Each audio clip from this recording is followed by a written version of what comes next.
കിട്ടുന്നില്ലേ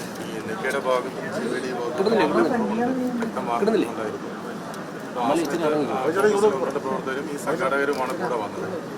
അതിനുശേഷം അതിൽ കൊണ്ടുപോയി പെട്ടെന്ന് തന്നെ അവർ സർജറിയുടെ റൂമിലേക്ക് കയറ്റി. അപ്പോൾ മദർസ് ആക്ച്വലി ആ സമയത്ത് അൺകോൺഷ്യസ് ആണ്.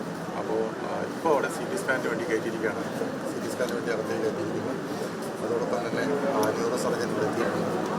അപ്പോൾ ചെവിയുടെ ഭാഗത്തുള്ള മുറിവ് അല്പം വലിയൊരു മുറിവ് തന്നെയാണ് ഈ ഭാഗത്തായിട്ട്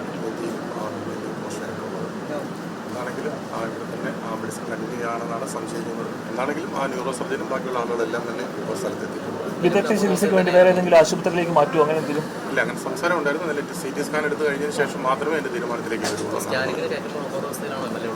അതെ, അതാണ്.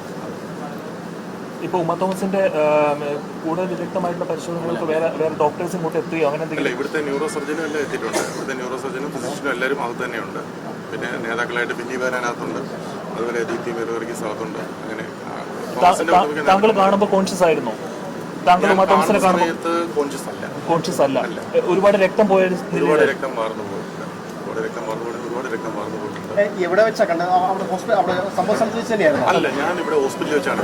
ഹോസ്പിറ്റലിൽ ഞാൻ മെഡിസിൻ മേടിക്കുന്ന സമയത്ത് ഈ അദ്ദേഹത്തിൻ്റെ ഇതിലേക്കാണ് കൊണ്ടുപോകുന്നത്. എമർജൻസി എക്സിറ്റ് കൂടെയാണ് കൊണ്ടുപോകുന്നത്. അവിടെ കൊണ്ടുപോകുന്ന സമയത്താണ് ഞാനിത് കാണുന്നത്. പെട്ടെന്നാണ് മാതോമസാണെന്ന് പറയുന്നതും. ആ സമയത്ത് ആ സംഘാടകർ മാത്രമേ 3-4 പേര് കൂടെ ഉള്ളൂ.